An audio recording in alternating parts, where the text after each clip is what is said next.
everyone. This week I wanted to talk about how to support a person suffering with migraines. If you have a loved one, a spouse, mother, a daughter, or like anybody in your family, I think it's important to keep in mind these three tips. Number one, I would say never try to undermine their feelings. Sometimes you may not understand, and I think it's important for everybody around a migraine sufferer to educate themselves. Definitely important for everyone to know at least the basics of what a migraine sufferer is going through, whether it's pain or some of the other effects like the fatigue, the tiredness, some of the body aches and pains like neck stiffness, and in some other cases like mine, if somebody close to you is suffering from vestibular migraine, the dizziness can be quite impairing. And you may not understand, but that doesn't mean that it's not real. Also, I would suggest, keeping in line with not making it or not trying to diminish their feelings or how they react, is try not to judge. You truly do not understand if you don't have the same sickness, and you truly don't know because every person is different actually. So for some, even if the pain is not as severe as something that you could withstand, if you have this chronic pain for a long period of time, like in my case, I had the dizziness for like over 4 years every day. Even if it was mild, it felt like it was an enormous amount of you know weight to carry. So day in and day out, trying to function when you have all the symptoms, it can be quite debilitating, and then the fatigue can set on. So that would be number one. In a case of number two, I think it's important to offer help, but more than providing medication or anything like that, is like what are the things that the person is not able to do because of their symptoms, or the pain or the fatigue. Maybe you can offer to cook dinner, or maybe you can offer to bring food from the outside if the person suffering with migraine is the one responsible for cooking at home.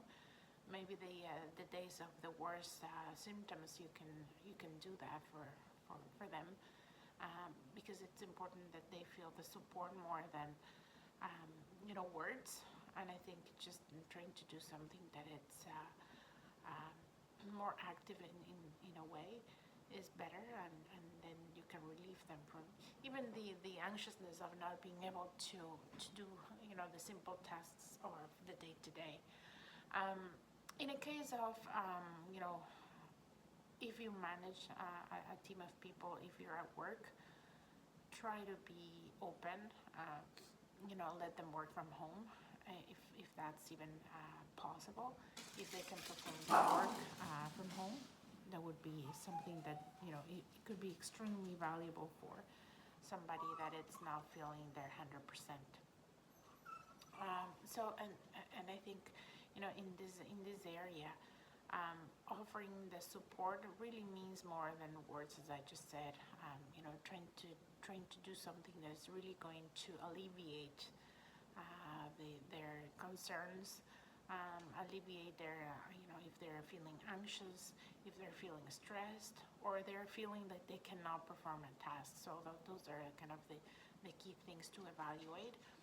What are the practical things that you can give or allow or support with, that is not you're gonna feel better, and the words of encouragement, because sometimes that doesn't mean much when you're suffering, especially if you have a chronic illness that has been going on for a long time. Is like you probably already know, if you're suffering from it, that unless you change something or unless you try something new, it's just not going to go away. So you have to learn how to live with that, and then you need the support for the people that are kind of closest to you from a perspective. Then the third thing would be try to notice what makes them feel better and offer it. So for example, in my case, the dizziness, laying down was the best thing for me. So it's like, try to suggest and remind them of what was good for them in the previous time when they had an attack. Maybe they had a cold compress in the head and that helped, or maybe they took a shower and that helped. So I think sometimes when you're in the middle of the attack, the pain, it's difficult to remember. So I think if you can suggest and if you can keep on top of mind the things that are helpful that they can perform and do, that usually goes a long way.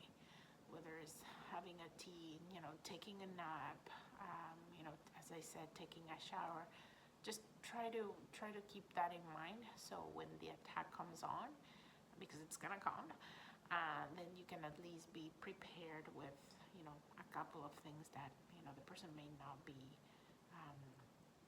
remembering. And I think that as a loved one, that's probably the best time where you can provide that assistance when the person's not necessarily at 100%, not really not thinking it through.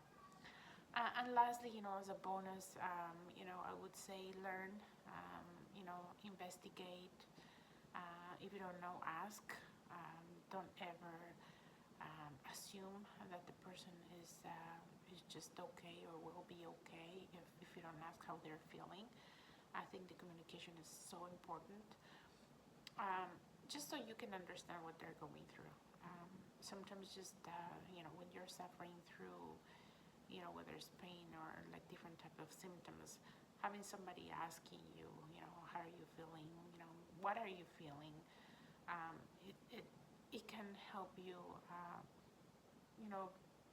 feeling seen, which is really, really important, because when you have an invisible illness, is really hard. And I think if you suffer from it, maybe you even feel guilty because you cannot show. It's not like a broken arm that everybody knows that you cannot probably shower, or you cannot cook or something like that because it's a physical impediment. But with an invisible illness, it's hard because sometimes we don't even know our own limits until we test them out. So asking is probably having that communication is probably the one thing that I would suggest if you have a loved one that suffers from chronic migraines. And that's it. So don't forget to subscribe, and until the next one.